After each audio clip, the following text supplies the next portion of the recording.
శివుడు శ్మశాన వాటికలో తిరుగుతాడు, భస్మాన్ని ధరిస్తాడు అంటే దీని అర్థం భక్తులకు వైరాగ్య చింతనను ప్రబోధిస్తున్నట్ట, లేక సన్యాస ధర్మాన్ని ఎలా ఆచరించాలో తెలియజేస్తున్నట్ట? అసలు పరమేశ్వరుడు సన్యాసి అని ఎవరు చెప్పారు? సన్యాస దీక్షను లోకానికి చెప్పటం కోసం పరమేశ్వరుడు భస్మాన్ని ధరించవలసిన ఆవశ్యకత లేదు.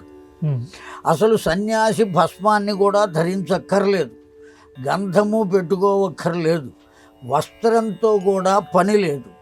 న్యాసము అంటే ఉంచబడినది అని అర్థం. సన్యాసము అంటే సమ్యక్ న్యాసము. సమ్యక్ అంటే సత్యమైన వస్తువు, భగవంతుణ్ణి ఉంచుటయే సన్యాసం.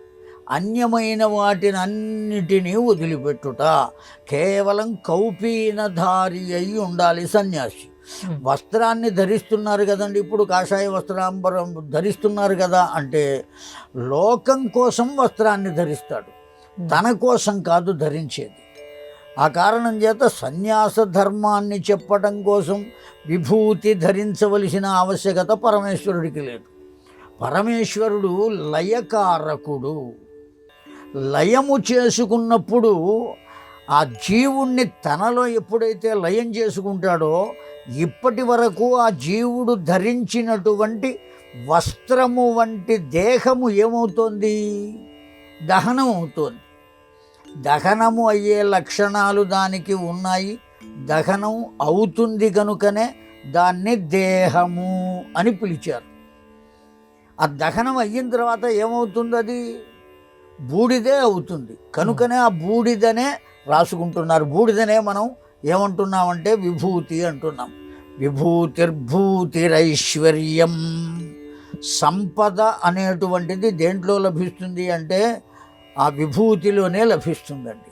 సంపద మొత్తం అంతా కూడా ఎలాగయ్యా, అది బూడిద కదా, దాంట్లో సంపద ఎట్లా వస్తుంది అంటే ఒక్క ప్రశ్న వేసుకుందాం. లోకంలో కొన్ని కోట్ల మంది ఉంటే అందులో నేను మనశ్శాంతిగా ఉన్నాను అని చెప్పగలిగిన వాళ్ళు ఒక్కళ్ళు కూడా లేరు. ఇన్ని కోట్ల మందిలో మనశ్శాంతిగా, మీకు మనశ్శాంతి లేదు, నాకు మనశ్శాంతి లేదు, ఎవరికీ మనశ్శాంతి లేదు. పైకి మాత్రం ఆ ఉన్నట్టుగా మసిపూసి నేరేడికాయ చేసినట్లుగా మనం మనశ్శాంతిగా ఉన్నట్టుగా నవ్వుకుంటున్నామే తప్ప మనశ్శాంతి లేదు. ఎప్పుడు దొరుకుతుంది మనశ్శాంతి అంటే కేవలం శ్మశానంలోనే దొరుకుతుంది. ఇక వాడికి దేహం ఉండదు కనుక వాడు కోరుకునేది ఉండదు, పొందేది ఉండదు, ఏది ఉండదు ఆ జీవుడికి. ఆ కారణం చేత అక్కడికి వెడితేనే మనశ్శాంతి లభిస్తుంది. మనశ్శాంతిని మించిన సంపద ఇంకొకటి లేదు. ఈ నోట్ల కట్టలన్నీ ఎన్ని కోట్లు సంపాదించినా ఇక్కడే పెట్టి వెళ్ళిపోతాం. మనశ్శాంతిని మాత్రం వెంట పెట్టుకుని వెళ్ళగలుగుతాడు జీవుడు.